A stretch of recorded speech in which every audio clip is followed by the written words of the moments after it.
Thanks, Chris, and thanks all the panelists. That was really, really wonderful. I am going to run a bit of a session with everybody that is going to be quite collaborative and a chance to kind of have a more informal conversation with some of the people in the room. I see some of you looking very quickly for the exit button. Don't make me talk to somebody. Please stay. And if you are watching online in the platform that's not in Zoom, do come and join. This is an opportunity to kind of have that chat that you might have if we were in the real world or the old world, where we're sitting next to each other and somebody finishes a session and you get that opportunity to turn to the person next to you and kind of swap some ideas, talk about what you've heard, and kind of make it apply to your own worlds and your own practice. So if you are watching on the platform and not inside of Zoom, you should get a message with a link to join this Zoom call. For those in this room, as I said, it's going to be really informal, just a great chance to have a bit of a conversation with people. Imagine that time where you were lining up for coffee, you're ready for those stale biscuits that they've put out, you know, sometimes they're better than others, you know, just depends what the catering has on. And this is that opportunity to have a bit of a chat. So what I'm going to do, if you are watching online, it will feel a bit awkward because we will be moving into some breakout rooms. And these will just be opportunities to have that more intimate conversation. These breakout rooms, for those that are here, are not being recorded. So you can have whatever conversations you like. And at any point, you can return to this main space and I'll be in this space.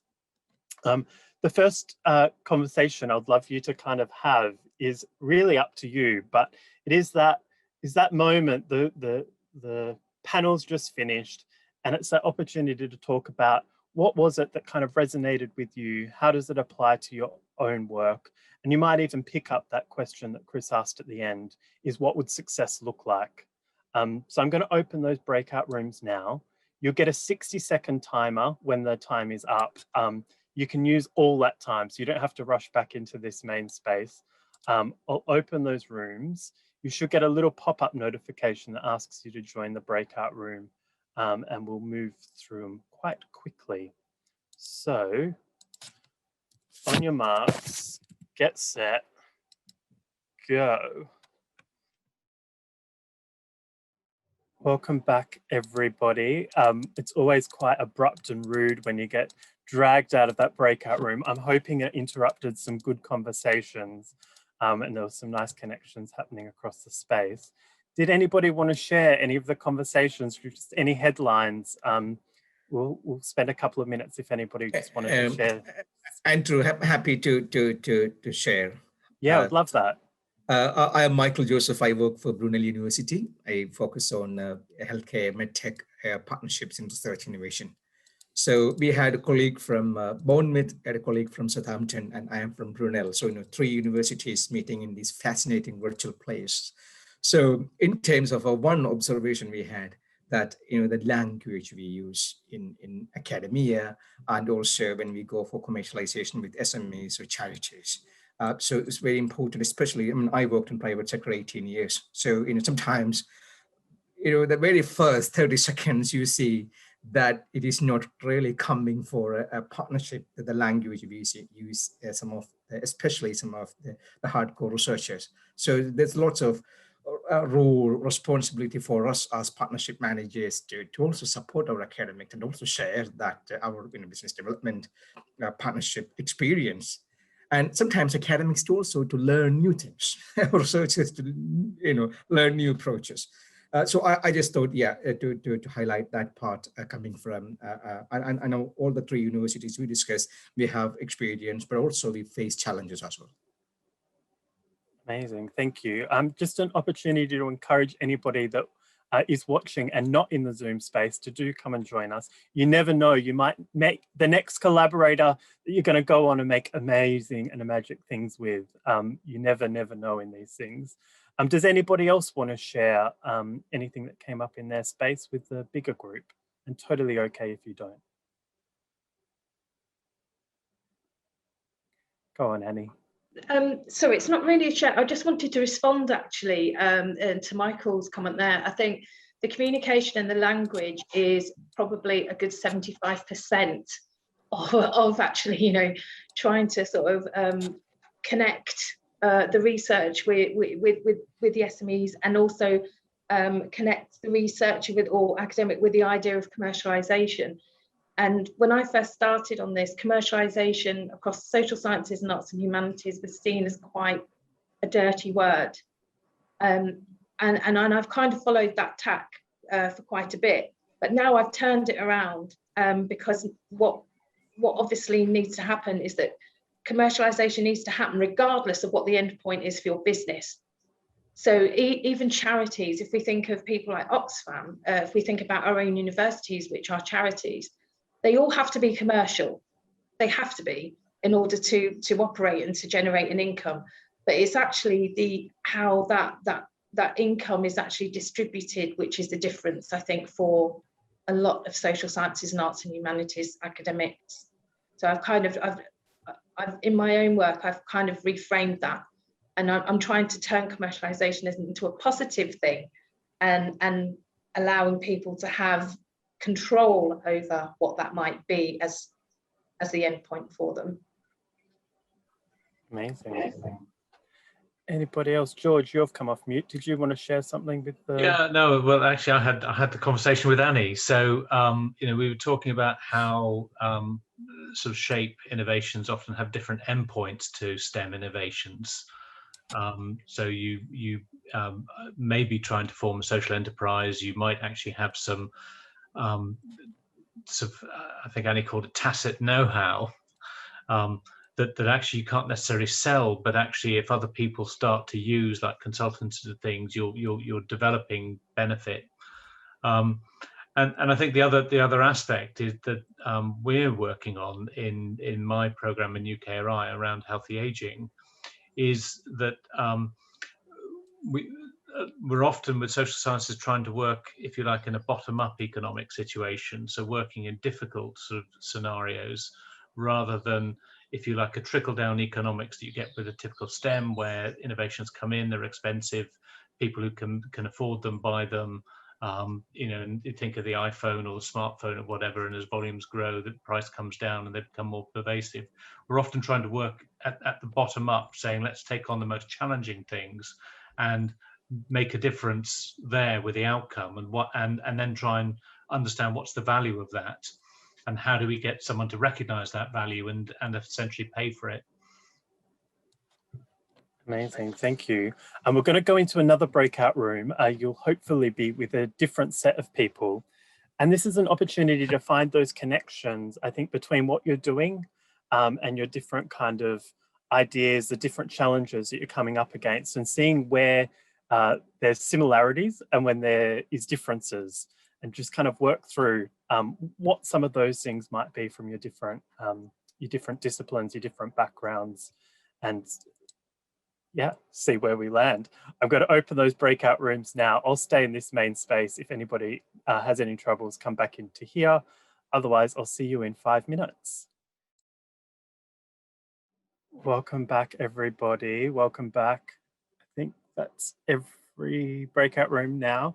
Hopefully you enjoyed that catering and the good coffee and the good conversations. We've got 5 minutes left. I want to encourage two things in these last 5 minutes. I want to encourage you, if there's anybody you've had a really good conversation with and you want to swap that business card, you remember how you used to do that? Go, oh, got to have that conversation. I've got to swap those emails. I've got to swap those contacts. This is your opportunity. You can do that in the chat. You can either do it more publicly to say, hey, I really want to talk to somebody that knows this, or talk about this. Or you can do it more privately, where you go, oh, hey, I'd love to pick up that conversation that we had, or continue it in another forum. So please use the chat in that in the last little bit of time we've got to do that. And I just did want to invite anybody that wanted to share anything that came up in their breakout room, any breakthroughs they've had, anything that they want to kind of share more openly. Would really love to provide that opportunity for anybody.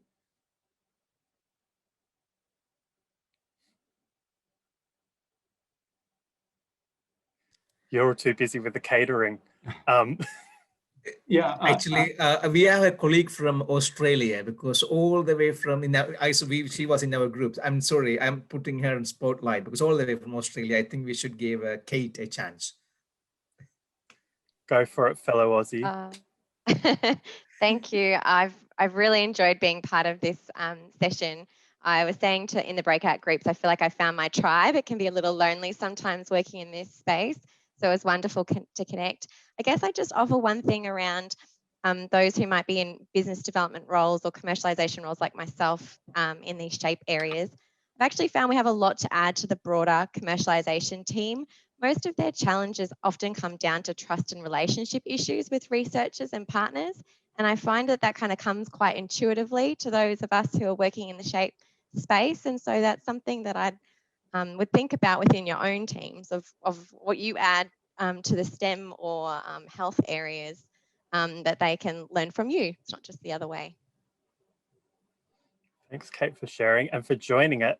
Must be like 8:30 at night or something like that at the moment. That's commitment on a Friday night, folks. That's how you do it. Anybody else want to share something? David, I think you were, oh no, you were volunteering, weren't you? Volunteering other people. Sure. I was in the group with Amanda and Darsh, and we talked about the importance to link up our commercialization activities with research development and research support function within the university, because it will be very good for us to get involved in the early stage of research project formation. And that is when the researchers typically would make certain decisions that might actually become problematic. One thing Amanda actually pointed out was a fine example of a lot of good tools being distributed for free to end users without collecting any financial benefit at all, not even recovering the cost. And then the user community would have this kind of expectation, things from the university should be given out for free. And it will be a shame or it will be ridiculous that you should ask for any money at all. But of course, that points to the issue of even sustainability of such a model.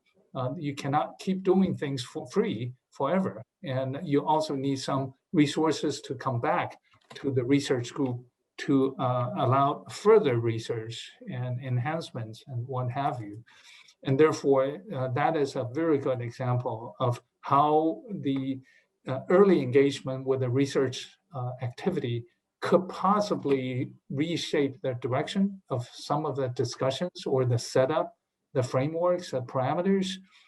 Anyway, that is very consistent with the earlier theme that I mentioned, that we like research activities and commercialization activities to be mutually compatible, such that one should not become a roadblock to the other. So I'll stop right there. Thank you, David. We've got 1 minute left. This is your final opportunity to exchange those business cards. I'm sure you'll have many other times during the rest of the day, but yeah, do share them. I've got a lot of actual messages, private messages. I'm hoping there's some commercial opportunities in some of those emails that you've sent across to me. But it's been really lovely to join you this morning. And I really wish you the best for the rest of the day. We're going to play some fade out music. So you're most welcome to stay around, continue those little quick messages. If you need to or want to save the chat on Zoom, you press those 3 dots down the bottom and you can click save chat. And that means you'll have everybody's email addresses and stuff to contact if you shall wish. Thanks so much.